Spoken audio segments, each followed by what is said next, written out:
अब लास्ट हम लोग कौन सा वन देख रहे हैं? हिमालय, ठीक है ना।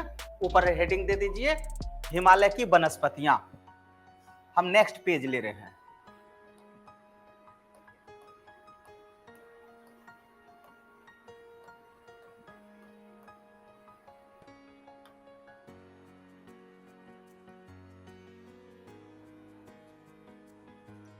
इसी तरीके से हिमालय का श्रेणी है ना, इस तरीके का हिमालय का श्रेणी। अब हम एक श्रेणी ले लेते हैं,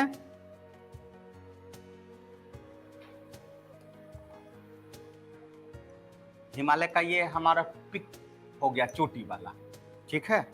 यहां हम 1 लिए, 2 लिए, 3 लिए, 4 लिए। आपको हम पहला ही लाइन कल बताए थे कि भारत में विश्व की सभी प्रकार की वनस्पतियां पाई जाती है। विश्व में जितना भी वन है वो सभी हमारे पास कहां पाया जाएगा? भारत में पाया जाएगा। कल बताए थे ना, यह भारत के 3% क्षेत्र में पाए जाते हैं। यह हिमालय के मध्य भाग में लगभग 2700 मीटर के ऊपर पाया जाता है। इसके मुख्य रूप देवदार, स्प्रूस,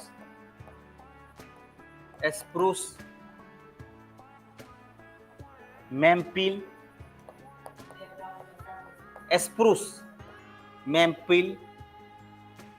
और एल्डन वेव।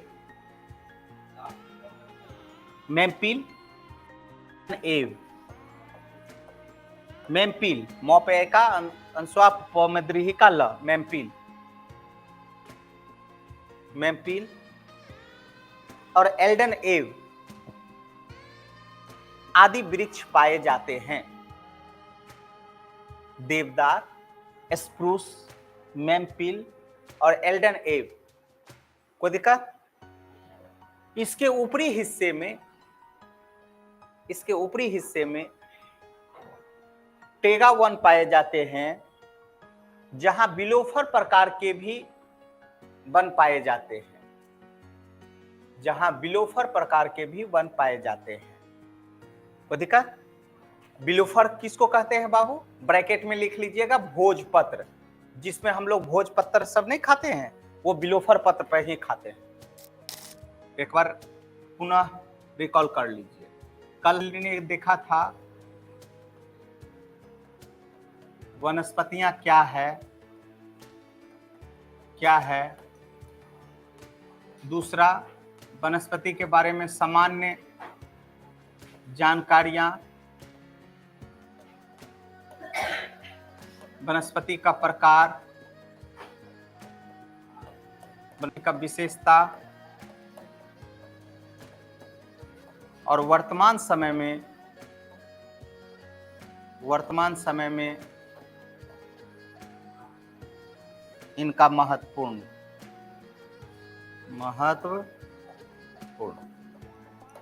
बोलिए, वनस्पति क्या है? क्लियर हो गया था। सामान्य जानकारी हम लोग दे दिए थे कि भारत में सभी प्रकार की वनस्पतियां पाई जाती है ना। भारतीय वन कॉलेज कहाँ है? कोयम्बटूर में। भारतीय वन कॉलेज कहाँ है? कोयम्बटूर में। उसके बाद भारत में सर्वाधिक वन कहाँ कहाँ पाया जाएगा? तो मध्य प्रदेश, दूसरा अरुणाचल, तीसरा छत्तीसगढ़। उसके बाद प्रतिशत के हिसाब से कहाँ कहाँ पाया जाएगा? तो मिजोरम, उसके बाद मिजोरम के बाद नागालैंड, नागालैंड के बाद अरुणाचल प्रदेश, अरुणाचल प्रदेश के बाद मणिपुर। ये प्रतिशत के हिसाब से सर्वाधिक वन यहाँ पाया जाएगा, और यहाँ पे जो है पूरा क्षेत्रफल के अनुसार पाया जाएगा। क्लियर है? उसके बाद आपको बताया कि भारत में कितने प्रकार के वन पाए जाएंगे? कितने प्रकार के वन पाए जाएंगे? 7। अब इसमें पहला कौन सा वन था? तो आर्द्र सदाबहारीय वन। इसकी खास बात क्या है बाबू? आर्द्र सदाबहारीय वन का खास बात, यहाँ का तापमान कितना? 24 से 27 डिग्री सेल्सियस। टेम्परेचर हो गया, आर्द्रता कितना? 80%, और वर्षा 400 से अधिक। ऐसी विशेषता जहां होगी वहां पे कौन सा वन पाया जाएगा? आर्द्र सदाबहारीय वन। कौन सा एरिया में होगा, तो आपको एरिया से वर्षा यदि याद है तो एरिया भी याद हो जाएगा।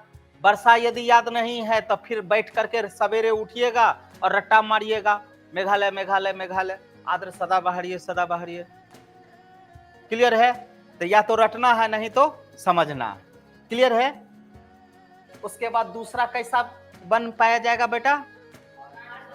आर्द्र अर्ध सदाबहारीय वन। यहाँ की खास बात क्या है? कितना? 200 से 300, ठीक है ना। और ये भारत में कहां पाया जाएगा? तो पूर्वोत्तर के क्षेत्र में, जो मेघालय को छोड़ देंगे तो शेष पूर्वोत्तर में पाया जाएगा। इसके अलावा केरल और तमिलनाडु के क्षेत्र में पाया जाएगा। उसके बाद तीसरा कैसा वन था? मानसूनी या पर्णपाती वन। ये भारत में कहां? उत्तर भारत में वन पाया जाएगा। और भारत में सर्वाधिक कौन सा वन पाया जाएगा? तो यही वन पाया जाएगा। और यहीं पे आपको रेशम का कीड़ा पाया जाएगा। और रेशम में भी 4 प्रकार का कीड़ा होगा, मलबरी, ईरी, मूंगा और तसर, ठीक है ना। और इसका क्या है? रिसर्च अनुसंधान भी केंद्र है। और भारत में केंद्रीय रेशम अनुसंधान केंद्र कहां? कर्नाटक, मैसूर। क्लियर है? भारत में जो है ये चारों याद रखना, बराबर एग्जाम में प्रश्न पूछता है। उसके बाद चौथा नंबर में कौन सा था? Mangrove one. Mangrove one Bharat में कहां पाया जाएगा? जो तटीय वाला इलाका है, ठीक है ना।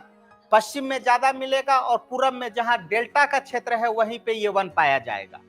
4 क्लियर है? 5वां नंबर में कौन था? शोला वन। शोला वन जो पाया जाएगा ये प्रायद्वीपीय पठार के स्पेशल क्षेत्र, सह्याद्री, नीलगिरी और अन्नामलाई के क्षेत्र में। कोई दिक्कत? उसके बाद कौन सा वन था? Steppe one. और स्टेपी में भी खास बात क्या? यहाँ का वर्षा कितना होगा? 50 से 100। ये प्रायद्वीपीय पठार के शेष भागों में ऐसा वन पाया जाएगा। उसके बाद हमारा नेक्स्ट क्या है? हिमालय वन। और हिमालय वन में भी चलते हैं तो कितना हमारे पास?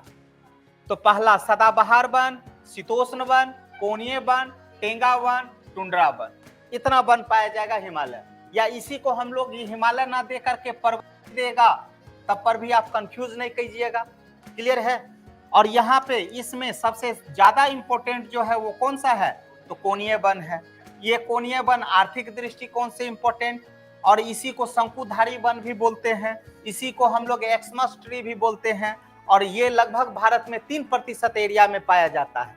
यहाँ पे चलेंगे तो कौन सा वृक्ष पाया जाएगा?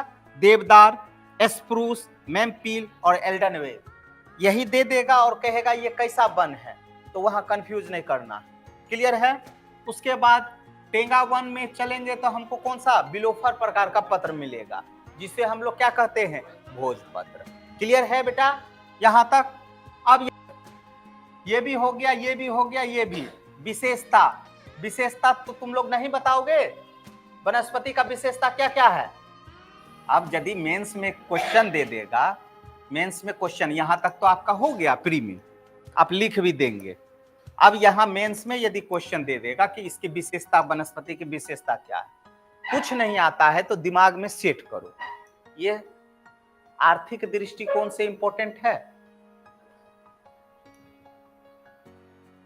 बोलो ना रे, मतलब जीते जी भी लकड़ी, मरते मरते भी लकड़ी। देख तमाशा लकड़ी का, तो लकड़ी कहां से मिलेगा? वने से न मिलेगा। तो आर्थिक दृष्टिकोण से तुमको ये जीवन का जो है एकदम उत्तम साधन है ये, ठीक है। उसके बाद वन समाज के साथ साथ ही धर्म के साथ भी जुड़ा हुआ है। समाज के साथ साथ धर्म के साथ भी जुड़ा हुआ है। बोलो कैसे? कितना हम लोग पीपल का वृक्ष का पूजा करते हैं, बरगद का पेड़ का पूजा करते हैं, तो इसका मतलब कहीं ना कहीं हम लोग प्रकृति पूजा में जा रहे हैं। अब प्रकृति पूजा में ये धर्म से जुड़ गया। बोलो ना, है ना। चंदन का वृक्ष कितना महंगा है, ठीक है, तो आर्थिक दृष्टिकोण से हो गया, धर्म के दृष्टिकोण से हो गया। और वर्तमान समय में पर्यावरण के दृष्टिकोण से कितना महत्वपूर्ण है। यदि आज आपका पर्यावरण, ग्लोबल वार्मिंग इतना हो रहा है, तो यही जो है वृक्ष का आप क्या कर रहे हैं? कटाई कर रहा है। गर्मी आता है तो बोला जाता है सरकार द्वारा कि एक वृक्ष लगाओ, है ना। भारत में नारा है ना, एक वृक्ष मम्मी का, एक वृक्ष पापा का, एक वृक्ष आपका। अभी तुमको नजर आ रहा है, सब दिन लगाओ एक वृक्ष। बात समझ में आया? ये वृक्ष आपको पर्यावरण को क्या करेगा, सुरक्षित करेगा। और पर्यावरण सुरक्षित रहा तो आपका जीवन सुरक्षित रहेगा, आपका जीवन सुरक्षित रहा तो सब चीज सुरक्षित रहा। आपका जीवन नरक हो जाएगा तो क्या होगा। आज भी शहर में क्या, हाँ आप लोग सैंडिस में जाते हैं घूमने के लिए, ठीक है, तुम अपने घर में ऊपर चले जाओ, हरियाली देखो वहां से, क्या ठीक है। तो ये विशेषता आप नहीं दे सकते हैं, लिख करके लाएंगे। तो यही चीज तो महत्वपूर्ण में ही हमारा चले गया कि आज इसका कितना महत्वपूर्ण है। आज के दिन में जितना भी होता है ग्लोबल समिट, वो सभी पर्यावरण को ध्यान में रख करके बनाया जा रहा है। हवाई अड्डा बनाता है, नेशनल हाईवे बनाता है, सभी में क्या चीज को ध्यान में रखेगा, पर्यावरण, है ना। ग्रीनफील्ड नाम सुना होगा, ग्रीनफील्ड हवाई अड्डा। तो ग्रीनफील्ड मतलब क्या हो गया, हरियाली को ध्यान में रखते हुए वहां क्षति नहीं पहुंचाएंगे। अभी नेशनल हाईवे बनाएंगे, एनएच बनाएंगे, तो बीच में रोड देंगे, इसके दोनों तरफ हम लोग वृक्ष लगाएंगे। कटाई भी कर रहे हैं तो उनके साथ एक कैंपेन चला रहे हैं कि हमको दोनों तरफ से, नहीं तो एक समय ऐसा आ जाएगा बेटा, ये यदि पर्यावरण आपका प्रदूषित हो गया, और पर्यावरण प्रदूषित किससे होगा, वन से ही होगा। वन नहीं रहेगा तो फिर समझ जाइए कि आपका जिंदगी जो है नरक होगा।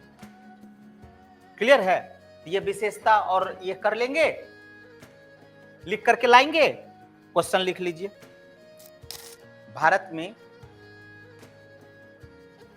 में वनों के प्रकार को बताते हुए इनकी विशेषता को बताएं। हो जाएगा क्वेश्चन। आपको बताए ना कितना प्रकार है तो उसको संक्षिप्त बताना है, और उसके बाद चले आइएगा विशेषता में, ठीक है ना। आराम से लिख लीजिएगा। कितना वर्ड में लिख करके लाना है, 200 वर्ड में। कितना, 200 वर्ड, ठीक है। यही जो लिखिएगा तो यही क्या हो जाएगा, मेंस। क्लियर है। कोई दिक्कत है बेटा यहां तक? अच्छा,